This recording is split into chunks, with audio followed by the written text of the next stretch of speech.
মেহেরুলির এক পরিত্যক্ত হানাবাড়ি। রাত নামলেই যেখানে শোনা যায় অদ্ভুত শব্দ, দেখা যায় রহস্যময় ছায়া। কি লুকিয়ে আছে সেই বাড়ির অন্ধকারে? জানতে শুনতে থাকো লেখক পৃথ্বীরাজ সেনের ভয়ঙ্কর গল্প মেহেরুলির হানাবাড়ি, শুধুমাত্র ভৌতিক রহস্য চ্যানেলে। তাহলে চলো বন্ধুরা, গল্পটা শুরু করা যাক। এবার আমাদের কাহিনীর পটভূমি দিল্লি। না, সভ্যতার অভিজাত্যে গর্বিত স্পর্ধিত নতুন দিল্লি নয়। আমাদের প্রেক্ষাপট হলো সেই দিল্লি যা সযত্নে ধরে রেখেছে ইতিহাসের অনেক ঘটনাবলীকে। যে দিল্লির ইতিহাস ভারতে মোগল সম্রাটদের স্থাপনের ইতিহাস, তা আজও এই একবিংশ শতাব্দীতে মাঝে মধ্যে বাংময় হয়ে ওঠে। কুতুব মিনারকে ছাড়িয়ে মাইলখানেক গেলে আমরা সেই প্রাচীন বাড়িটার ধ্বংসস্তূপের সামনে এসে দাঁড়াতে পারব। রক্তবর্ণ পাথরের তৈরি সেই সুদৃশ্য প্রাসাদের গম্বুজে আজ আর কোনো হলুদ ধ্বজা ওড়ে না।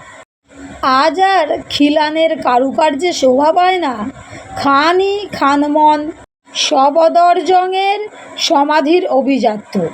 মনে হয় মোগল যুগের অবসানের সাথে সাথে এই অট্টালিকাটি তার সমস্ত গৌরব গাথাকে অস্তমিত করে দিয়েছে। আজও একটু খুঁজলে চোখে পড়বে রঙিন লতাপাতা আর ফুলের নকশা খচিত শ্বেত পাথরের বাঁধানো স্ফটিকগুলো।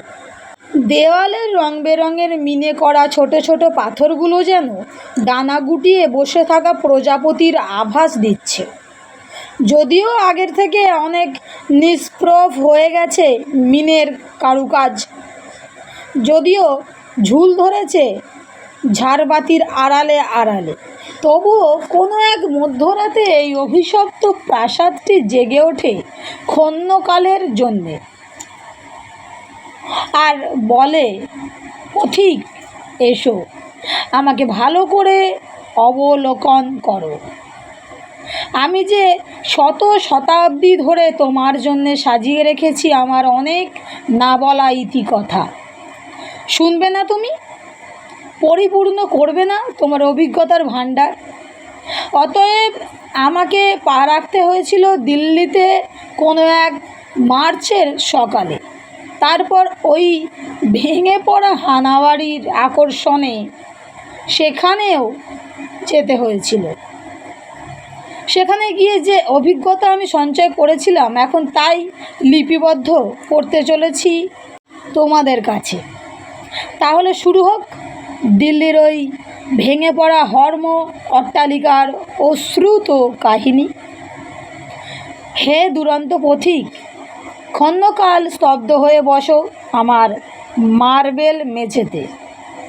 একবার বন্ধ করো তোমার নয়ন। ভাবো তো, একদিন এই প্রাসাদের অন্তরালে প্রেম আর ভালোবাসার কত না গজল হয়েছিল রচিত।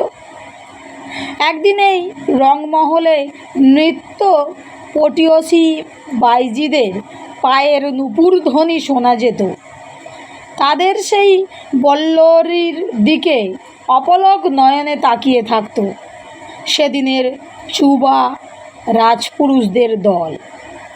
যতই সারেঙ্গিতে আরও একটু বেশি আবেগ ঢেলে দিত সারেঙ্গি বাদক, তবলচি তবলার ওলকে করে তুলত ছন্দময়, ততই বোধ হয় ওই নিশি নর্তকীদের চোখে কোণ থেকে ঝরে পড়তো ভালোবাসার মুক্তকণা। তারপর যখন রাত হতো গভীর, শামসী তালাবের জল যখন চাঁদের আলো আর নক্ষত্রের কিরণ ছটায় প্রস্ফুটিত হতো চোখের সামনে, তখন ওই সব রাজপুরুষদের সাথে নৃত্য পটীয়সী সুরলোকের উর্বশীদের ভালোবাসার এক একটি মহাকাব্য রচিত হতো। হায় পথিক, কোথায় হারিয়ে গেছে সেসব দিনগুলো? শুধু সখ্যাতা নয় শুধু প্রেম, যদি কোনো কারণে কোনো বাদশাহর মন বিষিয়ে উঠত, তাহলে ঘটে যেত অঘটন। নিরুদ্ধ আক্রোশে নৃশংসভাবে খুন করা হতো ওসব রমণীদের। কাজী খোজারা দুর্ভাগিনীর লাশ টেনে নিয়ে ফেলে দিত গুম ঘরে। এমনভাবে মোগল যুগের প্রায় প্রতিটি হারেমের ভেতরে থাকত চুন বোঝাই গুদাম ঘরের একটি গুম ঘর। আজ কুতুব মিনার থেকে মেহেরুলিতে পা রেখে তুমি কেন এসেছো এই জরাজীর্ণ প্রাসাদটির সামনে? কতদিন আগে কোনো এক পীর ফকিরের নির্দেশে ইলতুৎমিশ তৈরি করেছিলেন এই সুদৃশ্য জলাধার। কত বছর আগে লাল বেলে পাথর আর নীল টালি দিয়ে তৈরি হয়েছিল এই জাহাজ মহল। সন্ত ফকিরদের নির্জনে উপাসনা করার জন্যে আলাউদ্দিন খলজি তৈরি করেছিলেন এই সুদৃশ্য প্রাসাদটি। আজ এই জাহাজমহলের বুকের ভেতর কান পাতলে তুমি অতীত ইতিহাসের অনেক গুমড়ে পড়া কান্নার ধ্বনি শুনতে পাবে। সুদূর অতীতের অবলুপ্ত কীর্তির সেই মহাশ্মশানের পাশে কুতুব রোডের ওপরেই মুখ থুবড়ে পড়ে আছে ভৌতিক হানাবাড়িটি। অভিশপ্ত সেই রংমহল থেকে একটু দূরে দাঁড়িয়ে আছে আধুনিক স্থাপত্যের নিদর্শন নিয়ে মেহেরউলি গেস্ট হাউস। ভুতুড়ে এই বাড়িটির কথা তুমি যদি কাউকে জিজ্ঞাসা করো, তাহলে দেখবে সহসা তার চোখে মুখে ফুটে উঠেছে আতঙ্কের ছাপ। কেননা এই বাড়িতে রোজ রাতে যে নাটক অভিনীত হয় তা দর্শকদের চিত্ত দুলে ওঠে আশঙ্কার দোলায়। এখন যেখানে রেস্ট হাউসের বেডরুম, ঠিক সেখানেই ছিল ওই প্রাসাদের হারেম। নাচে গানে পটিয়সী সুন্দরী রমণীরা একদা বাস করতেন সেখানে। শাহেনশাহ ব্যস্ত থাকতেন তাদের সাথে প্রণয় লীলাতে।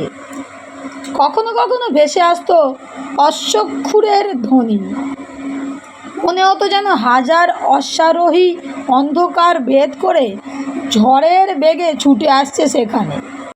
কিন্তু তুমি যদি দেখা করো রেস্ট হাউসের হাউস কিপারের সাথে, তাহলে সে তোমাকে যে গল্প শোনাবে তা ভয় ধরাতে পারে তোমার মনে।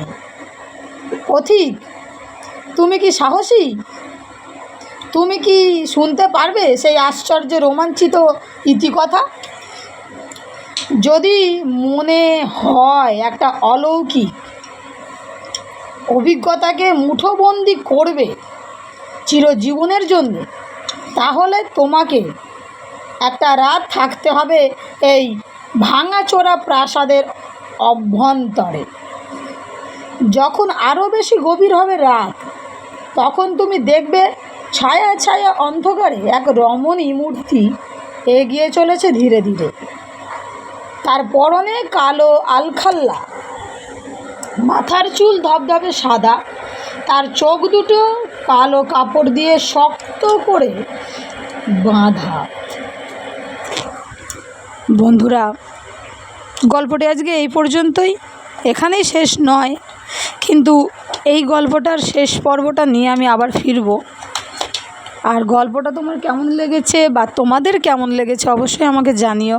আর ভালো যদি লেগে থাকে তাহলে বন্ধুদের সঙ্গে শেয়ার করে চ্যানেলটা সাবস্ক্রাইব করে লাইক করে দিও, যাতে এই গল্পের শেষ পর্ব আসলেই সরাসরি তোমার কাছে পৌঁছে যায়।